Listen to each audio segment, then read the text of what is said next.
मैंने टीचमेंट पे online classes अभी अभी शुरू किया है। मेरा फेवरेट फीचर तो डिजिटल व्हाइट बोर्ड है। बस बोर्ड शेयर किया और लिखना शुरू। वही क्लासरूम वाली फील।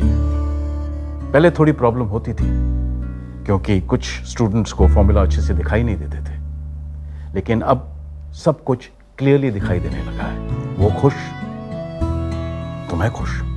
इसीलिए कहते हैं कि टीचमेंट पे टीचिंग आसान है। अभी डाउनलोड करें टीचमेंट, इंडिया का नंबर 1 टीचिंग ऐप। दोस्तों कैसे हैं आप? आई होप आप बहुत अच्छे होंगे। दोस्तों स्वागत है आपका मेरे इस चैनल फिर से। दोस्तों मैं आज आपके सामने एक नई कहानी लेके फिर से उपस्थित हुई। कहानी बिल्कुल सत्य है। जो मैं आज आपको कहानी सुनाने जा रही हूँ मैं दिल्ली शहर के उत्तम नगर इलाके के उत्तम नगर शहर में एक परिवार रहता था। उस परिवार में जो एक परिवार था वह बिहार से आया हुआ था। उस परिवार में 4 लोग रहते थे, 2 बच्चे और एक हस्बैंड एक वाइफ। जो उसका हस्बैंड था वह मजदूरी करता, दिन रात मजदूरी करता और अपने बच्चों का पेट पाल रहा था, अपनी बीवी को पाल रहा था। ऐसे करके इनकी ज़िंदगी चल रही थी।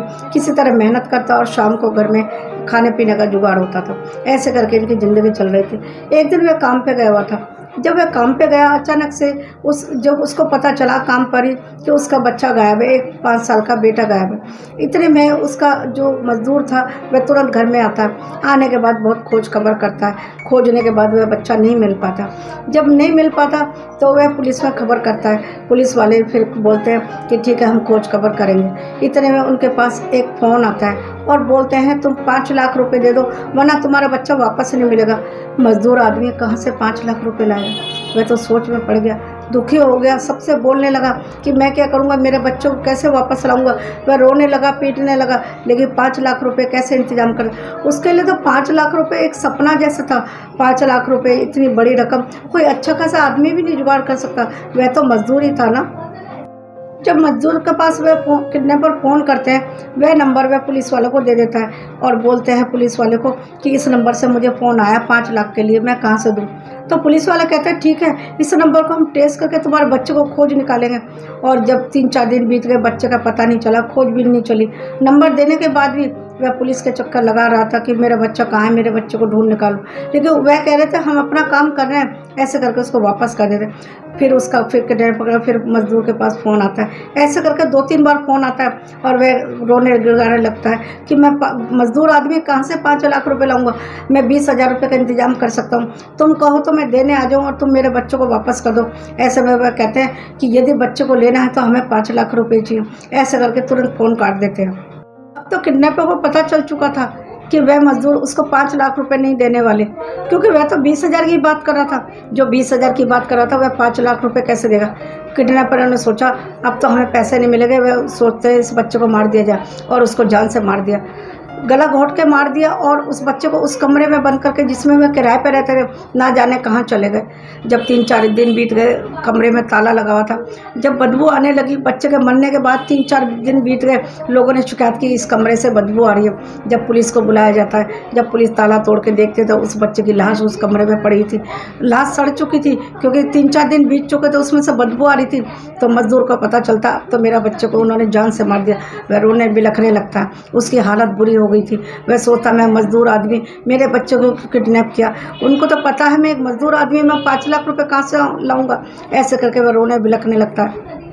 दोस्तों मेरे ये कहानी सुनाने का मकसद सिर्फ ये है, जिस मकान में वे 4 लड़के रहते थे जिसने उस बच्चे को जान से मार दिया, किडनैप किया, जिस मकान में रहते थे, क्या उसके मकान मालिक का फर्ज नहीं था कि उनका पुलिस वेरीफाई करा के तभी उनको मकान किराए पे दे? लेकिन वह ऐसा नहीं करते।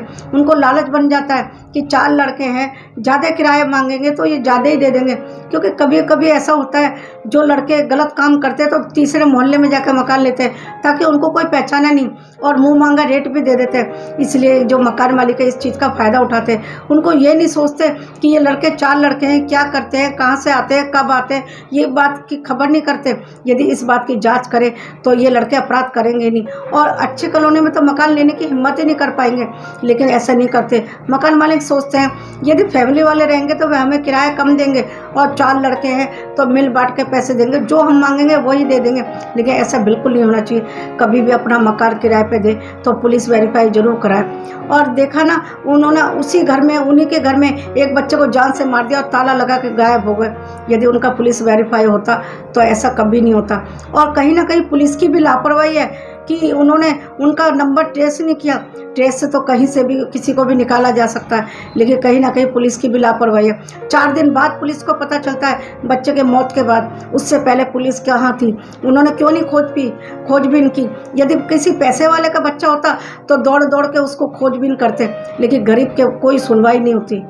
और वह किडनैपर, चाहे वह किडनैपर ही थे तो इंसान ना, उनको इतनी समझ नहीं थी कि हम एक किसका बच्चा उठा रहे हैं, मजदूर का बच्चा। मजदूर 5 लाख रुपए कहाँ से लाएगा? क्योंकि वह सुबह कमाता है, रात को लाके खाना खाता है।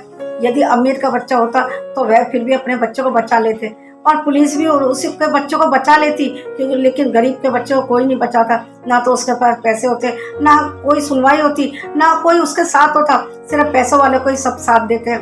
कितने दुख की बात है। एक बार भी किडनैपर ने नहीं सोचा कि वह मजदूर है, वह 5 लाख रुपए कहाँ से लाएगा। उठाने से पहले तो ये बात सोचते तो शायद उनके दिमाग में ये बात आ जाती, लेकिन उन्होंने ये बात नहीं सोची। बस मैं सबसे आखिर में यही कहना चाहती हूँ, कभी भी अपना मकान दे तो पुलिस वेरीफाई जरूर कराए। और दूसरी बात, यदि आपके आंखों के सामने कोई बच्चा खेल रहा है, कोई अजनबी आके उससे बात कर रहा है, तो उस पर ध्यान जरूर दे। क्योंकि यदि मजदूर का बच्चा है, कल आपका भी बच्चा हो सकता है, किसी का भी बच्चा हो सकता है। इसलिए मैं सबसे यही कहना चाहती हूँ, क्योंकि यदि कोई आदमी, अनजान आदमी आके किसी बच्चे को उठा कर ले जा रहा है, तो उसके नज़रों के सामने तो होता ही है, कोई छोटी सी चीज़ तो नहीं हो, कोई उसको छुपा कर ले जा रहा है। जब 5 साल का बच्चा है, होता तो थोड़ा बड़ा ही है, उसको चला के या गोद में उठा के तो ले गया होगा, तो लोग इसको इग्नोर क्यों कर देते हैं? यदि कोई ऐसा देखे कि अजनबी आदमी इस बच्चे को क्यों ले जा रहा है, जरूर बीच में आके बोले और पूछताछ करे, तो ऐसे अपराध कम हो सकते हैं। मैं सबसे यही कहना चाहती हूँ, क्योंकि कल किसी का भी नंबर हो सकता है, किसी के बच्चे सेफ नहीं होंगे यदि कोई एक दूसरे पर ध्यान नहीं देगा। बस मैं यही कहना चाहती थी सबसे। बस मेरी ये कहानी यही समाप्त होती है। मिलती हो अगले वीडियो में। यदि आपको मेरी ये कहानी पसंद आई तो एक लाइक और शेयर कर दीजिए, और यदि आप मेरे चैनल पर नए हैं तो सब्सक्राइब भी कर दीजिए। हाँ, बेल आइकन को प्रेस कीजिए ताकि ऐसी वीडियो आप तक पहुंचेगी, यदि आप बेल आइकन को प्रेस करेंगे तब भी। और हाँ, कमेंट तो ज़रूर कीजिए, मुझे आपके कमेंट का इंतज़ार रहेगा। आपके कमेंट से मुझे बहुत मोटिवेशन मिलता है और मुझे इच्छा होती है कि मैं और नई नई कहानी आपके लिए लेके आऊँ। बस मैं यही समाप्त करती हूँ अपनी वीडियो। मिलती हूँ अगले वीडियो में एक नई कहानी लेके। तब तक के लिए नमस्कार। हाँ, अपना और अपनों का बहुत ध्यान रखिए।